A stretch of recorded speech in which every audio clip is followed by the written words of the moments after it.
Hi there, BookTube. It's Ros, so Scully Darling about the books, and with Victober out of the way, I'm having a little kind of pause for breath in terms of making videos, but I thought I'd throw out a quick and dirty tag. It's a nice, easy one.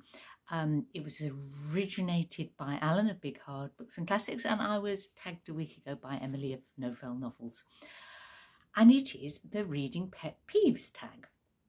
I'm not sure they're all peeves really, but some of them are pets. Anyway, question number one is, do you use or read along with audiobooks? I know that's something that Alan loves to do. No, I don't really. I don't use audiobooks much, and there's two reasons for that. One is that I'm kind of perverse enough to not really like another reader setting the voice of a book for me. Yeah, that slightly annoys me or takes away my autonomy. I mean, if I couldn't physically read anymore, I'd be more than grateful, but as I can, no. Also, I have trouble with my attention. I think I tend to drift off. So audiobooks work on long drives for me. They can be enjoyable as a sort of a reread of something that I already know well, but otherwise not really. However, I'm about to embark on a bit of an experiment, because if you don't know, Sean the Book Maniac has just taken the plunge and decided to go with a Patreon account, and part of what he's doing with that is reading aloud short stories.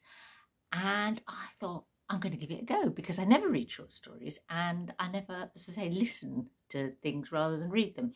And I thought, well, it's worth an experiment, isn't it? I'll link to Sean's channel so you can, and a short story that he's read and recorded on there. Well, now, question number two. Do you use your local library? Oh my goodness, yes, absolutely I do. I grew up using a library because my parents used the library, and there was just never enough books to read when I was, a voracious little reader.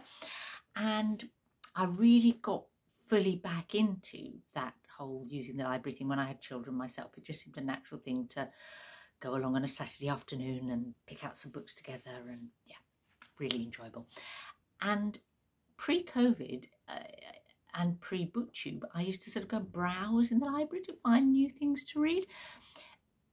Since I've got involved with BookTube, I'd say my readings become more planned, so I'm less likely to browse and more likely to use the library to search and see if they've got a book that I want to read for a current kind of readathon, or that someone's recommended. And I also absolutely use the library to get hold of new releases when they're all hot and exciting and expensive in hardback, and yeah, too expensive to bear to buy as an ebook.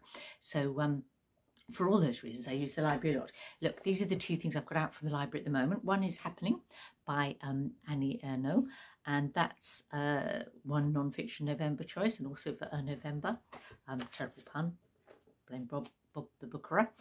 And another thing that I particularly enjoy using the library for is to find graphic novels.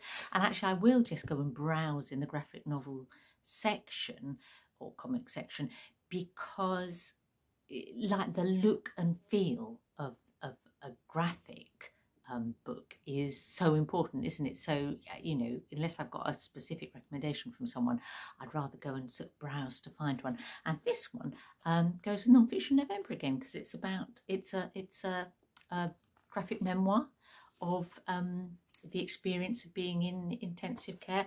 It's visually absolutely stunning.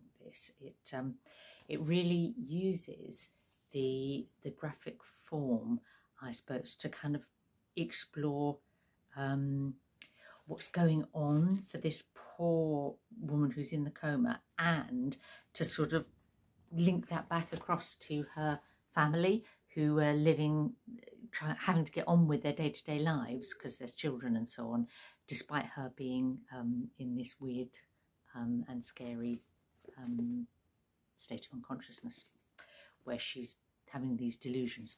Anyway, there we go. So yes, I use the library. Now, question number three is, do you DNF books? I am not a great one for not finishing a book. I'd say that I plan and choose the books that I read carefully to avoid the potential for DNFing. You know, if I end up DNFing a book, it will either be because somehow or other I got it wrong, or it's a book that's been imposed on me, like from my in-person book group, for example. Just once or twice I've DNF'd the book group choice because it really hasn't worked for me. I think the reason why I would DNF a book is because the writing style is really too poor for me to continue with. Otherwise, you know, and sometimes I will sample a book in the library or in a bookshop or online, you know, an ebook sample, just to check, so that I don't need to DNF because I've checked that the style satisfies me. There are books that I might have DNF'd because I'm not I'm finding the style sort of disappointing, the writing quality, as it were, but I'm reading them for a reason. A good example would be I recently read La Bastarda for the LGBTQ plus books in translation group, and the style was not amazing. It was quite flat and thin, but the subject matter was so interesting. You know, that chance to have a voice of someone from Equatorial Guinea who's you know, lesbian author writing about sort of rural life and being queer in Equatorial Guinea. I mean, you know, who cares if it's a bit scrappy, the writing, when the content is that fascinating?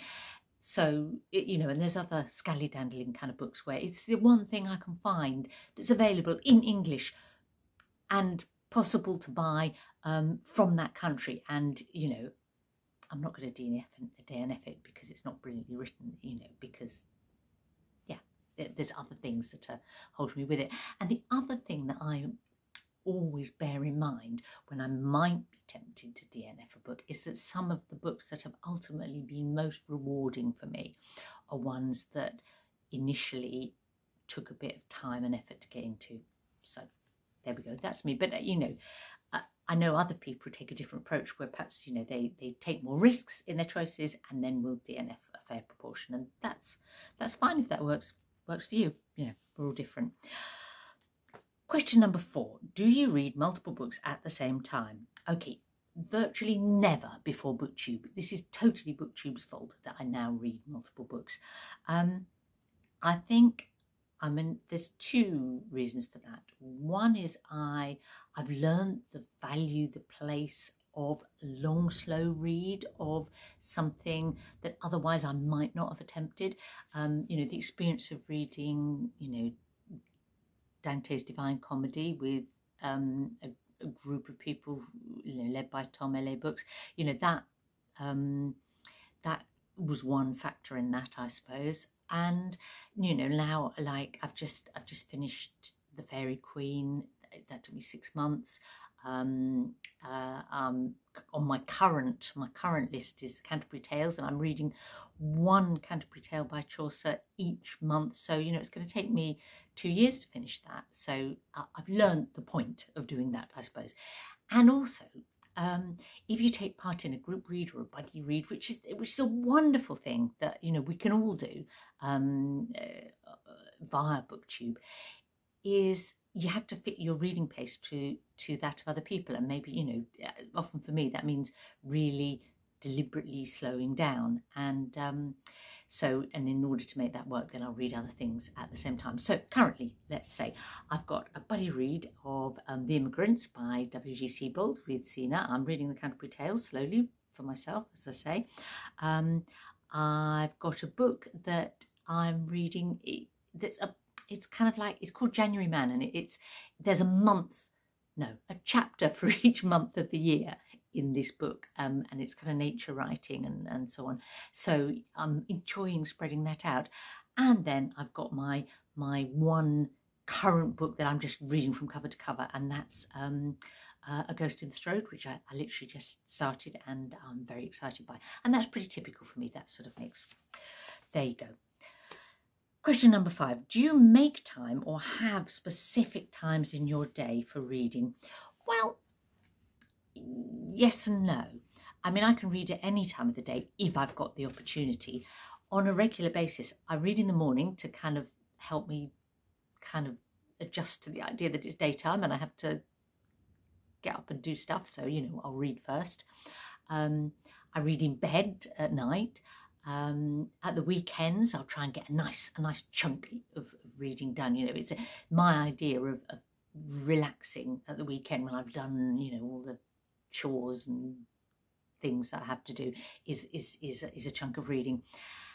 And I might read in the evening if I manage to finish work early enough, and if my dearly beloved other members of my household aren't kind of prevailing on me to be sociable, I'll read if I can. Number 6. Do you dog ear books? Oh, now this is a pet peeve for sure. No, never. What a terrible thing.